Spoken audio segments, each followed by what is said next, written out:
मेरा नाम गुलाम यज़दानी है। इकबाल का शेर ख्वाहिश पे सुना रहा हूँ। इकबाल बड़ा उपदेशक है, मन बातों में मोह लेता है। गुफ्तार का गाजी बन तो गया, किरदार का गाजी बन न सका। मैं मोहम्मद आबिद अली, एनवायरनमेंट और सोशल एक्टिविस्ट। आज बाग-ए-आमा पब्लिक गार्डन में तमाम वॉकर ग्रुप और विजिटर्स के जानिब से उनके साथ वर्ल्ड एनवायरनमेंट डे मनाया गया। मैं ख्वाजा मुइज़ुद्दीन एडवोकेट, मैं यहाँ पब्लिक गार्डन में माशाल्लाह नहीं 40 ईयर से आ रहा हूँ और यहाँ की जो आबो हवा है इससे सेहत की बहुत बड़ी अलामत है। और लोग जो आ रहे हैं सेहत के लिए आ रहे हैं, बाहर जाके दवाखाने में वहाँ जाके एक हवा के लिए 2-2 लाख 3-3 लाख जमा कर रहे हैं। यहाँ पे बगैर पैसे के हवा मिल रही है। करके देना चाहिए, सरकार का भी काम है। बाजार में क्या है 100 रुपये 200 रुपये हर आदमी नहीं लगाना चाहता, तो सरकार का भी काम है कि जा करके घर घर जाके एक एक 2-2 4-4 पौधे देना उनको। मीर सरदार अली, उमर सेठ, इलियास सेठ, अशफाक भाई, मुख्तार भाई, वाहब भाई, सुनील भाई, हमारे कोच खालिद सर, फारूक भाई, मोहम्मद अली, रईस भाई, ये सिर्फ नाम नहीं बल्कि वो एहसासात हैं जो दिल को ताजगी बख्शते हैं। तफरीह सुबह को और भी महका देती है, एक खामोश इशारा फितरतन सबको शामिल करने का। तो प्रॉपर्टी का रेट बढ़ने से प्रॉपर्टी वाइज एकड़ों में बिक जा रही प्रॉपर्टी, उसी कारण पेड़ पौधे बहुत कम हो रहे हैं। आदमी को इंसान अगर चाहे एक आगे फ्यूचर में पेड़ ना रहे तो आपस में लोग एक दूसरे को काट के वही लकड़ी जलाने में यूज़ करेंगे, मरने के बाद लकड़ी नहीं मिलेंगी आपको, आदमी को जला के मरने वाले हैं। मैं सबसे रिक्वेस्ट करता हूं कि सब अपना अपना फरीज़ा समझते हुए ये माहौलियात में हर एक अपना प्लास्टिक या पौधे झाड़ जहाँ भी हो गया पहले हम आगे बढ़ना, फिर देख के हमारे साथ पूरे आएंगे।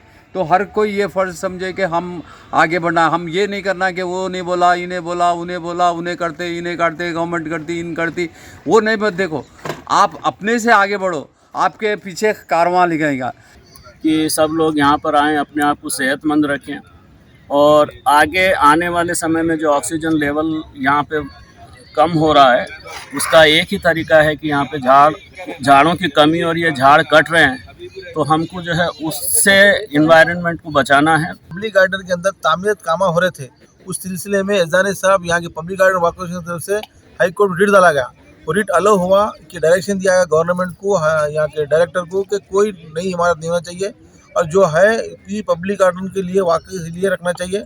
आइंदा कोई साफ नहीं, कोई बिल्डिंग नहीं बनना चाहिए। इस तरह से आर्डर हुआ है हाई कोर्ट का। क्या सेहत का राज है आपका? सेहत का राज का यही है, गार्डन की हवा, ताज़ा हवा है। किसी पे तेज़ दवाएं असर नहीं करती, किसी का सिर्फ दुआओं से काम चलता है। किसी पे तेज़ दवाएं असर नहीं करती, किसी का सिर्फ दुआओं पे काम चलता है। मेरे खुजर फादर इन गुलाम यज़दानी साहब, senior advocate, high court designated advocate. आप आते हैं 70-80 साल से आ रहे हैं पब्लिक गार्डन में। आप जो प्रेसिडेंट है, वाकर एसोसिएशन के प्रेसिडेंट है पब्लिक गार्डन। मेरा नाम सैयद मुजाहिद है और आज का दिन बेशकीमती दिन ही है। लोग अगर इसकी अहमियत को समझे तो माशाल्लाह सेहत के एतबार से बहुत बड़ा दिन है। अब लोग क्या है, झाड़ लगाएंगे बोल रही, लगाने का मुखाड़े ज़्यादा तोड़ के फेंक दे रही। लिहाजा जो है वो अगर झाड़ा अगर मुकम्मल लोग अगर जस्तजू करेंगे, फ़िक्र करेंगे, झाड़ों को अगर लगाने की कोशिश करेंगे तो जो है ना डॉक्टर के जाने की ज़रूरत कम पड़ेगी। लोग क्या है सेहत के एतबार से बहुत गाफिल और लापरवाह हो गए। लिहाजा हर आदमी का फ़र्ज़ ये है कि भाई झाड़ों को जो है बिलखुसूस हर घर में झाड़ होना चाहिए मेरे हिसाब से। तो अच्छा, ये झाड़ नहीं लगाने से क्या नुकसान हो रहा है? भाई झाड़ लगने से जो है ना लोगों को ना ऑक्सीजन सही मिल रहा, लोगों को ना ऑक्सीजन मिल रहा, ना जो है ना लोग जो है ना सही ग़िज़ाएँ मिल रही, कोई चीज़ नहीं मिल रही, ले रहे हैं बाहर सांस, जहरीली सांस ले रहे हैं। लिहाजा हमारा फ़र्ज़ ये है कि भाई मुकम्मल जो है ना मेरे हिसाब से हर घर में झाड़ होना, बिलखुसूस आने वाली जो जनरेशन है, आने वाली जो हमारी पीढ़ी है, उनके लिए जो है ना बहुत कीमती है ये चीज़। अपना तो खैर गुजर गया, इतना गुजार दिए, मगर आने वाले जो बच्चे हैं उनके सेहत के एतबार से उनकी सेहत की फ़िक्र करना। पौधों का मतलब ये नहीं है कि पौधे लगाना है, उसके अलावा साफ़ सफाई भी रखना है और अपने दिलों को मोहब्बत के साथ जोड़ना है। आज जो हनीफ भाई ने बात कही थी वो दिल को छूने वाली बात थी। और उसके झाड़ लगाने के बहुत सारे फ़ायदे हैं, हमें ऑक्सीजन मिलती है और जो सेहत के लिए अच्छा है। और मैं हर किसी से कहूँगा कि भाई आप झाड़ लगाए जितना हो सका, अपने घर हो या बाहर हो। और क्या ये झाड़ लगाने से क्या फ़ायदे हैं? झाड़ लगाने से बहुत सारे फ़ायदे, ऑक्सीजन है, आपको बारिश के लिए भी मदद मिलती है बहुत सारी जो है उससे, और अपने आप को जो है फल फूल जो है उसके मिलते हैं, तो उससे ग्रीनरी रहती है, उससे जो सेहत के लिए अच्छी है, ऑक्सीजन के लिए, अपने लंग्स के लिए बहुत अच्छा है। గ్రీనరీ అనేది ఇంకా చాలా పెంచాలి, ఇంకోటి ప్లాస్టిక్ ని మొత్తం బంద్ చేయాలి। पर्यावरण दिवस है, गर्मी बढ़ते जा रही है, लोगों का दिमाग भी गर्म होते जा रहा है, कुछ बोलिए इसके बारे में। पर्यावरण दिवस के दिन आपने जो क्वेश्चन किया है ये सब क्वेश्चन सभी लोगों से किया जाता है। सभी लोग बोलते हैं पेड़ लगाएंगे, हम वो ये करेंगे, हम वो करेंगे, कोई भी आगे नहीं आता। सबको बोलना बहुत अच्छा आता कि हम पेड़ लगवाएंगे, वो करेंगे, ये प्लास्टिक नहीं रखना। लेकिन टाइम आया जब है ना प्लास्टिक हम ही लोग यूज करते हैं। टाइम आया जब है ना बोलने के लिए अच्छा लगता है कि पेड़ लगाना अच्छी बात है। पेड़ लगाने कोई नहीं जाता, ये सच्चाई है। तो फिर कैसा बोला जाता है, नहीं बोला जाता है कि गवर्नमेंट को करना चाहिए, इनको करना चाहिए, उनको करना। अरे सबसे पहले आप अपने आप से एक पेड़ लगाओ तो सही। एक पेड़ लगाकर फिर लोगों को आप है ना बताओ कि देखो आप भी एक लगाओ, आप भी एक लगाओ। ऐसे करते करते अगर आप सच में मतलब है ना एक जैसे मतलब एक पिक्चर में बताया गया था कि भला करके मतलब है ना तुम 3 लोगों को बोलना, तुम 3 लोगों को बोलना, तब जाके तो ऐसा कुछ अच्छा हो सकता है। बाकी तो भैया हम एक दूसरे को ज्ञान देते रहेंगे, होने वाला कुछ नहीं है। ये गर्मी हमेशा बढ़ रही थी, बढ़ते रहेगी और बढ़ते ही रहेगी। अच्छा, गर्मी बढ़ने से लोगों का दिमाग भी गर्म हो जा रहा है। इसके बारे दिमाग भी गर्म हो जा रहा, दिमाग गर्म के साथ साथ है ना लोगों का बीपी बढ़ जा रहा, बीपी के साथ साथ है ना शुगर बढ़ जा रही, शुगर के साथ साथ जो है मतलब है ना इंसान धीरे धीरे जो मतलब रियल में 100 साल जो पुराने जमाने में 100 साल जिया करता था इंसान, वो इंसान आज 50 साल की उम्र के बाद में है ना मतलब ये मान के चलिए अगर वो जी रहा है तो उसके लिए मतलब बेनिफिट ऑफ लाइफ यही है कि वो है ना 50 साल के बाद जी रहा है। वरना ये वातावरण में वो जी ही नहीं सकता।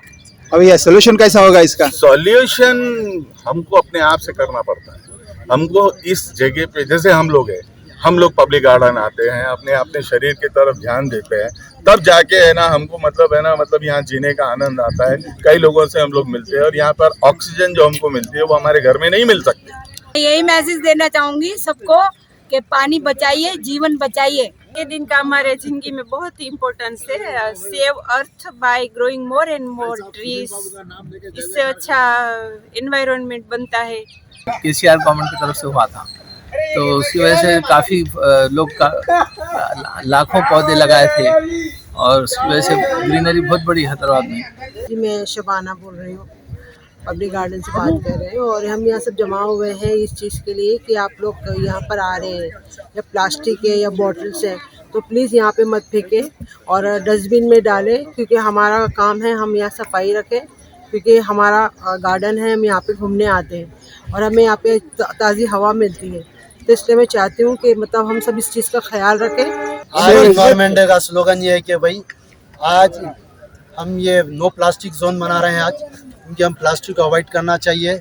इस बारे में हमारे मैडम अच्छा बोलेंगे, 2 लाइन मैडम से गुजारिश करता हूँ कि 2 लाइन बोलिए। आज एनवायरनमेंट डे के दिन जो 5 जून को वर्ल्ड वाइड मनाया जाता है, इस पब्लिक गार्डन बागा में मनाया जा रहा है। मैडम मेरी ये ख्वाहिश है कि सब लोग अपनी सेहत का ख्याल रखते हुए यहाँ पर सफाई का ख्याल रखिए और प्लास्टिक जोन से महफूज रहिए और घरों में अपने आप को सफाई का ख्याल रखिए। हैदराबाद सिटी में बहुत पॉपुलेशन ज़्यादा हो गया, सब लोग नज़दीक रह रहे हैं और झाड़ा कट कर रहे हैं। तो नज़दीक रहने से फ़ायदा भी होगा ना? फ़ायदा भी रहेगा। झाड़ा कट करने से जितने कट कर रहे हैं उतने वापस उससे दोगुना लगाना चाहिए, पोल्यूशन कम करना चाहिए, प्लास्टिक को अवॉइड करना चाहिए। सिटी को जैसा बड़ा हो रहा वैसे दूर जाके रहना चाहिए। नज़दीक में पॉपुलेशन बढ़ाकर बढ़ती, दूर रहने से ही बढ़ती। याद जल्दी आते दूर रहे सवाल। ये पोल्यूशन जो है मेन कॉज है एनवायरमेंटल को नुकसान करने का। मेरा नाम सैयद मुकरम अली है, मैं इंजीनियर हूँ। इस्लाम में पाकी आधा ईमान है, अब पता नहीं, इसलिए हमारा फ़र्ज़ बनता है कहीं प्लास्टिक मिला, कहीं कोई भी दिखा, हर एक अपना फ़र्ज़ समझना। प्लास्टिक के बैग्स, प्लास्टिक के ग्लासों में चाय आजकल बहुत पीने में आ रही, जिससे नए डिजीज़ पैदा हो रहे हैं, स्टोमक के हो रहे हैं, लंग्स के हो रहे हैं,